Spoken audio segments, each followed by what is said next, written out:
Muito bem, Rádio e TV Monte Azul Web, página Monte Azul News. Estamos aqui no auditório da subseção da Ordem dos Advogados do Brasil, OAB, de Monte Azul Paulista. Meu lado, o Dr. Maicon Arado, advogado, presidente da OAB. Meu lado esquerdo aqui, o Dr. Stefano Servo, relator do Tribunal de Ética da região de São José do Rio Preto. Nós temos dois assuntos interessantes para conversar. Primeiramente, doutor Maicon, com relação a essa questão que vem acontecendo muito, que é o golpe do falso advogado, que vem não só acontecendo em nível de Brasil, do estado de São Paulo, mas também em Monte Azul, onde eu já observei que alguns advogados estão realmente tendo problemas nesse sentido. Obrigado por nos receber aqui e é um assunto extremamente importante, né, doutor? Extremamente importante, Neto. Nós agradecemos a presença de vocês aqui, essa parceria que a gente sempre teve com vocês, na sua pessoa, claro, de sempre nos atender. Foi um chamado nosso, porque são dois assuntos de extrema relevância, tanto para a população quanto para os advogados, né? E é um crime que, infelizmente, está ocorrendo com muita frequência. Mas muita frequência mesmo, né? Eu acredito que se toda a população fosse hoje fazendo um boletim de ocorrência de cada tentativa deste crime ou mesmo do crime consumado, eu acho que teríamos todos os dias ocorrências em nossa cidade em se tratando desse crime específico. Como é que é exatamente esse golpe, doutor? O crime do falso advogado, este golpe, funciona da seguinte forma: fraudadores, estelionatários, que sempre não agem sozinhos, né? Estão sempre, nós chamamos de quadrilha, né, doutor Stefano? Sim. São mais de um, na verdade, e eles entram, fazem pesquisas nos sites, no Tribunal de Justiça do Estado de São Paulo, no TRT 15, que é o Tribunal do Trabalho, tanto no Tribunal Regional Federal, e eles encontram ali processos, e ali eles acessam as páginas do processo. Então eles possuem informações como o nome do cliente, o tipo da causa, como que está o estado do processo, os endereços das partes, e aí eles entram em contato com os clientes, vamos dizer assim, com os autores da ação, e oferecem uma solução rápida, prática, para se desenrolar o processo. Então eles vendem uma ilusão para o cliente, da seguinte forma: olha, se você depositar esse dinheiro ou se você pagar essa guia, o seu processo vai sair mais rápido, o senhor tem tantos mil para receber. Então se cria uma história. Nós podemos afirmar que este crime, ele tanto age de maneira digital, que são essas ferramentas de captura, como na parte de enganar propriamente o cliente, que leva para o lado emocional. Olha, se acertar esse processo vai sair mais rápido. Então eles usam do nome do advogado devidamente constituído no processo para aplicar esse golpe. Falam que é do advogado, que é o advogado que está falando com a pessoa, geralmente pelo WhatsApp. Sim. Né? E aí começa a hoje história. Com inteligência artificial, até às vezes a própria voz. Né?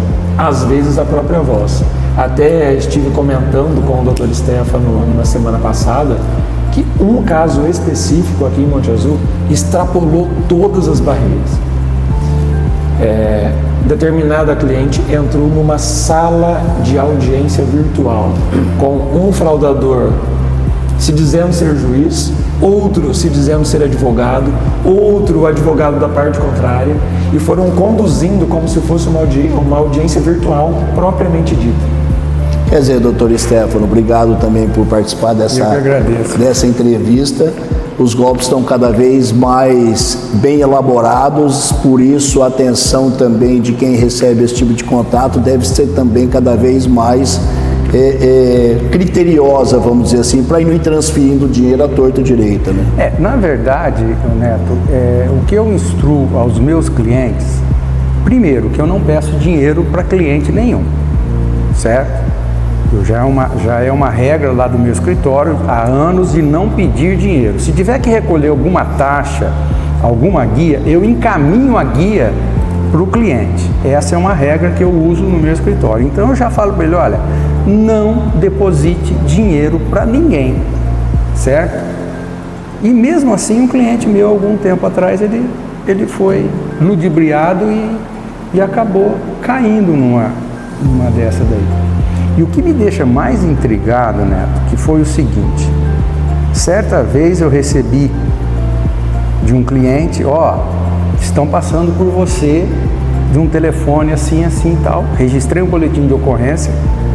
Na tarde daquele dia, um outro advogado de Monte Azul entrou em contato comigo, o mesmo número de telefone. Isso que me deixa intrigado.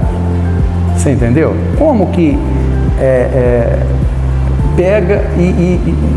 pegaram cópia de um processo meu, fizeram isso e depois pegaram cópia do processo desse advogado com o mesmo número de celular. Você entendeu? É intrigante isso, né? Intrigante e outra, eu acho que eles estão muito manso também nessa situação, né? Doutor Michael, o que a OAB orienta para as pessoas que porventura receberem esse tipo de contato, seja o WhatsApp, seja por telefone? Por incrível que pareça, para reter esses golpes, a situação não é difícil. Primeiro, o advogado, o processo, nós pagamos o cliente, não é, doutor Stefano? Quando sai o processo, nós pagamos o cliente. Não é o cliente que nos paga. Ah, isso é bom. É uma forma de você já estabelecer que aquilo ali não é uma coisa legal. Ou seja, o advogado recebe e faz o pagamento. Exatamente. Não o cliente recebe o pagamento diretamente através de alguma coisa que ele possa encaminhar para ter facilidade. Exato. O que nós aconselhamos? Primeiro, mantenha um contato audiovisual com o seu advogado. Sempre por vídeo. Monte Azul, uma cidade em que, felizmente, todos conhecem todos. É impossível que o cliente que vá no escritório do seu advogado não saiba onde ele está. Então, ele precisa entrar em contato com o advogado de forma audiovisual. Olha, doutor, como que está o processo? O primeiro ponto é esse, falar com o advogado. Assim, mais uma vez, né? Não só falar, por caso... Olho no olho. Isso. Desconfiar das propostas. A falácia é tão grande, imagina você estar na sua casa hoje e entra em contato uma pessoa com você te oferecendo um dinheiro. Olha, você tem tanto para receber. Já é de se desconfiar que isso é um golpe, que já está te vendendo uma ilusão, vamos dizer assim, né? Então, desconfiar, primeiro ponto, falar com o seu advogado, verificou o golpe entre o advogado ou a tentativa, julgou ali, olha, foi um golpe, registrar um boletim de ocorrência, levar elementos como o número de telefone, a pessoa que se passou, mesmo que seja de terceiros, que eles dizem, não, mas não fui eu, pegou uma foto da internet, por exemplo, que eles agem assim, mas precisamos apurar os fatos. E nós temos nos canais da OAB, que ela disponibiliza uma plataforma que chama Confirma DV. Entrando nesta plataforma, digita o nome, a OAB do advogado, que vai aparecer, vai ter todos os dados do advogado naquela plataforma. E assim, mais uma vez, o contato direto com o advogado da causa é de extrema importância antes de se falar de qualquer assunto, de qualquer depósito, por favor, de qualquer Pix, por favor, de qualquer guia, né? Precisa entrar em contato com o advogado. Infelizmente, sempre desconfie numa situação dessa que aparece de repente para você. Porque se for uma coisa que faz parte do processo, o próprio advogado vai convidar a pessoa para chegar até o seu escritório para poder falar sobre o processo, obviamente. Exato. Doutor Stefano, o senhor é relator do Tribunal de Ética. É possível, não querendo ser antiético, dizer que por trás desses golpes podemos ter advogados? Não tenho dúvida. Não tenho dúvida disso. Porque um leigo, ele não vai ter, vamos dizer, se você pegar um processo, você não vai saber o que está escrito ali, correto? Agora, um advogado, ele vai ter condições de saber direcionar, olha, esse você pode fazer, esse você pode fazer, correto? Eu não tenho dúvida nenhuma que tem advogado, os maus advogados que estão por trás disso também, não tenho dúvida disso. O que é exatamente esse relator do Tribunal de Ética e principalmente com relação à questão da advocacia predatória? Também é um assunto extremamente importante, porque infelizmente hoje, principalmente a nível do Brasil, né, doutor Maico, doutor Estevam, a questão profissional é feita de bons profissionais e de maus profissionais. O que é exatamente o seu foco em relação a essa questão? Bom, são duas perguntas. A primeira, o relator do Tribunal de Ética, ele é uma pessoa que ele vai julgar, ele vai fazer um relatório e um voto para que o colegiado aprove aquele voto ou não. Vamos fazer uma comparação aqui, não querendo me comparar, porque longe disso, por vários motivos. Um ministro do Supremo, certo? Quero distância deles, certo? Mas é aquilo lá, certo?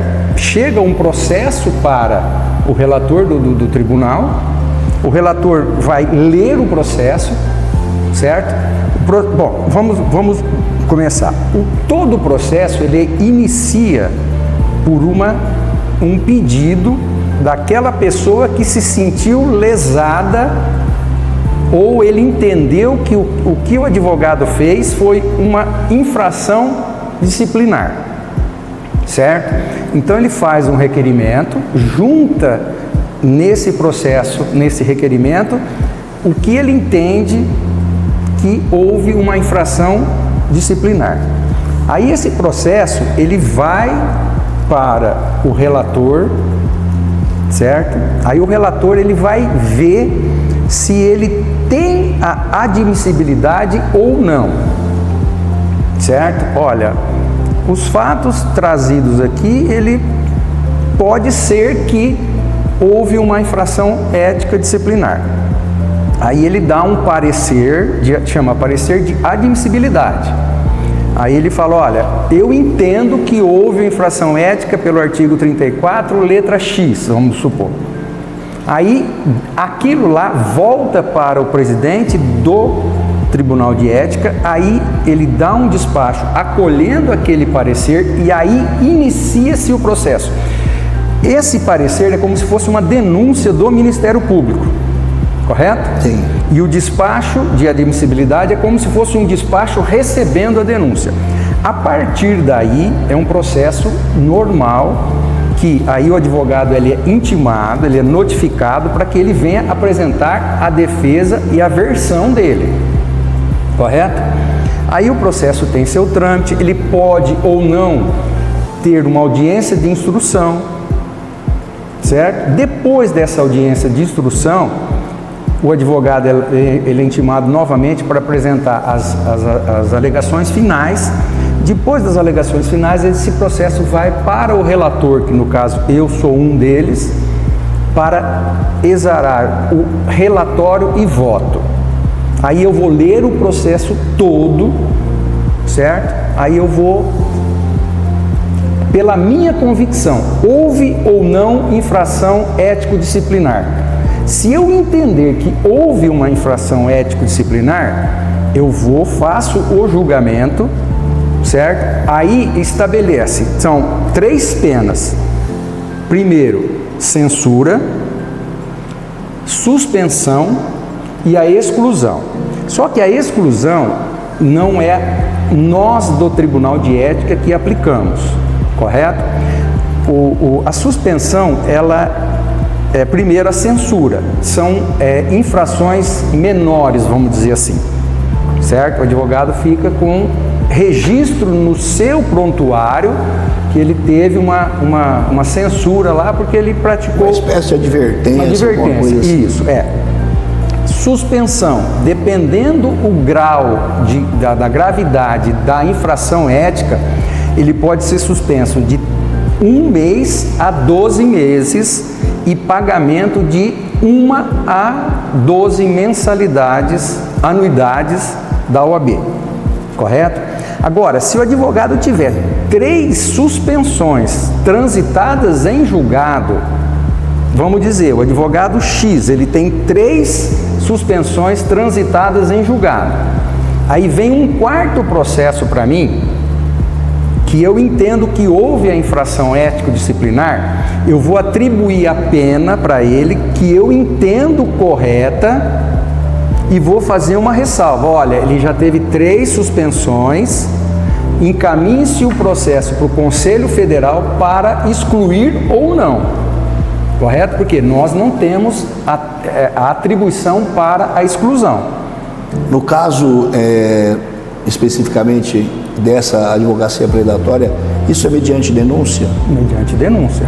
Existe uma denúncia de um cliente? Geralmente, essa advocacia predatória, a denúncia vem do juiz. Correto? Não do cliente. Não do cliente. Porque o que está acontecendo muito? São advogados de fora que vêm até determinada comarca e pega um determinado número de processos, certo? E hoje, com a rede social, embora a OAB não permita a propaganda, mas existe muita propaganda ilegal, certo? Existem muitas propagandas ilegais. E o que acontece? Essas pessoas, infelizmente, nós vivemos num país que, se você colocar na internet que se você...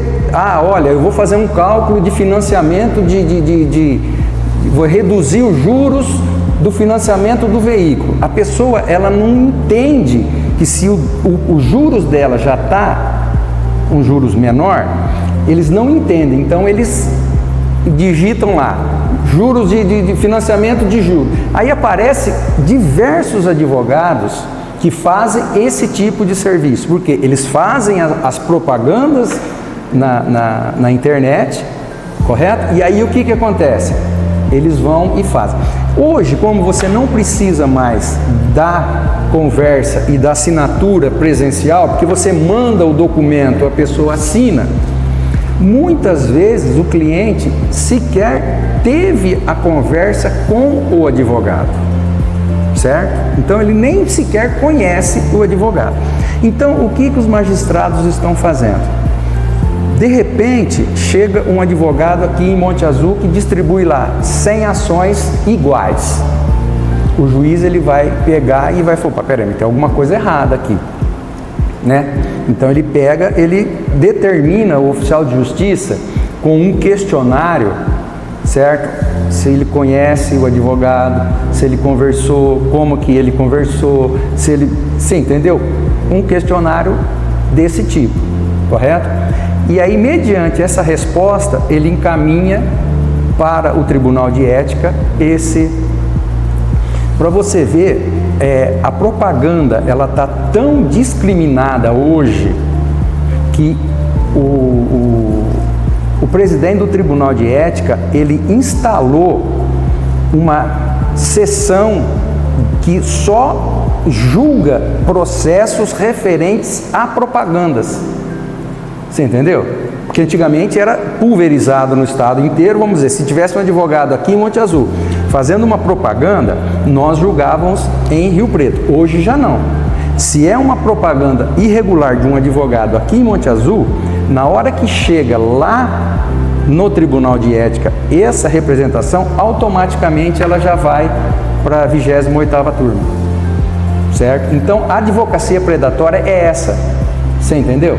Que eles fazem a propaganda e todo mundo vai e entra na onda. Quer dizer, doutor Marco, o senhor como presidente da subseção da OAB, nós temos que criar cada vez mais uma rede de proteção aos bons advogados, né? Exatamente. O que está aparecendo cada vez mais difícil diante de tantas, vou dizer, facilidades que se tem aí para se passar por um advogado. Eu gostaria de aproveitar o momento e também da bondade do Dr. Stefano e a sua para tratar de um assunto também que nós entendemos que está muito ligado, que é a captação de clientela, que, pelo menos particularmente, eu entendo que o modus operandi é um pouquinho caminha junto com o crime do falso advogado. Por quê? Porque determinado advogado consegue uma lista e nessa lista tem uma série de clientes, série de pessoas que ele nunca viu na vida.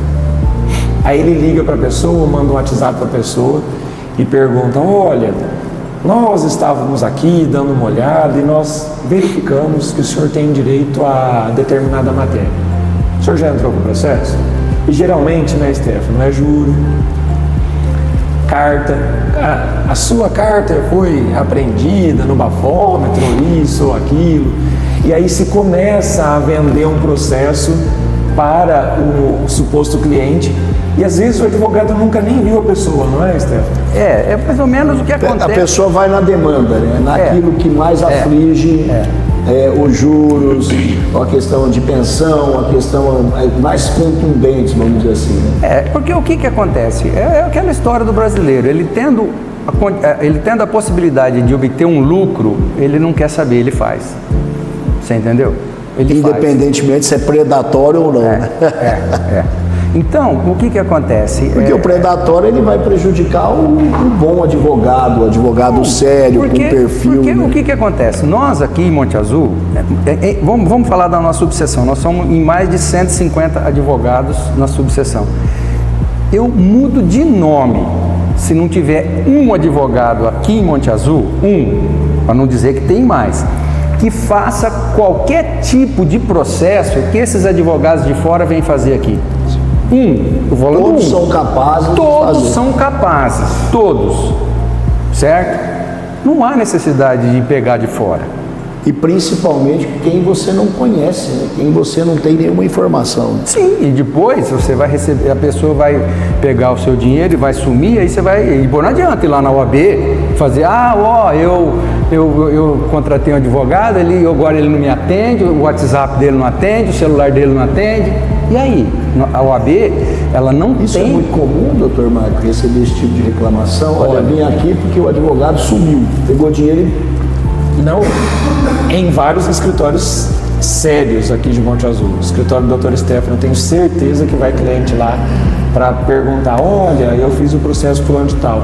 Porque eles procuram quem já é da cidade, quem eles têm confiança na cidade. Eles procuram depois que fez, depois que não deu certo. Um exemplo: determinado cliente nos procurou há pouco tempo, dizendo assim: eu entrei com um processo de financiamento de veículo. O senhor disse para não entrar, que não ia ganhar. Eu perdi o processo. Agora eu tenho que pagar a sucumbência para o advogado vencedor. Eu pago ou não pago? E aí, né? O que nós falamos? Nós sempre falamos: mas espera aí, como que foi a negociação? Não, eles entraram em contato comigo, e aí o modus operandi é igualzinho a esse que nós descrevemos. Quer dizer, ele já tinha uma informação de que não iria ganhar, mas acabou caindo no conto de que prometeu para ele. Tem as custas, as despesas processuais e os honorários sucumbenciais para pagar. Isso é absolutamente legal, seu comandante. Absolutamente legal. Muito obrigado. Nós que agradecemos.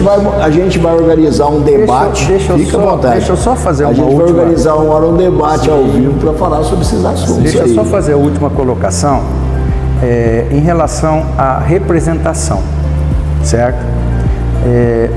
O que eu vejo muito lá é a representação que, quando trata-se de dinheiro, certo? A pessoa, vamos dizer que o fulano de tal contratou o advogado X e esse advogado não passou o dinheiro. Muito bem. A OAB, ela não tem o poder de obrigar o advogado a fazer o pagamento, certo? Então, o que a gente tem obrigação lá as pessoas, porque hoje a reclamação, hoje a representação é tudo online, e também as pessoas não, os funcionários, eles não podem dar a sua opinião, certo? Por quê? Porque, então, o que nós podemos falar aqui, eu estou falando como advogado, nem como relator do tribunal. Se algum cliente estiver sido lesado pelo advogado, se ele quiser procurar a OAB, tudo bem, tem que procurar porque houve uma infração ética, mas entre na justiça também para reaver o seu dinheiro.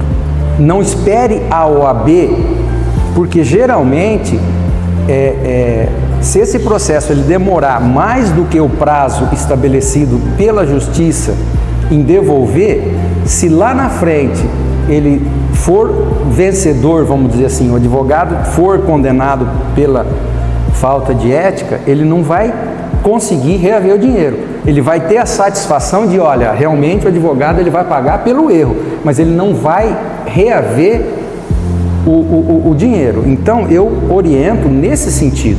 Vá na justiça e busque os seus direitos. Tá bom? Obrigado, doutor Stefano. Um prazer. Imagina. Aqui pela Rádio TV Monte Azul Web. Um privilégio a gente estar aqui na subseção da Ordem dos Advogados do Brasil. Na verdade, isso é um trabalho para proteger exatamente aquela pessoa que precisa do bom advogado, né? Porque todo mundo tem o seu caminho para a sua defesa ou para outras coisas, mas sempre procure, como o doutor Stefano disse, advogados que você conhece, identificados com a cidade e com a tua própria vida em si, né, doutor? Sempre a gente dá essa opinião nesse sentido. Com as imagens do Leonardo Fiorotti, Álvares Neto para a Rádio TV Monte Azul Web e página Monte Azul News.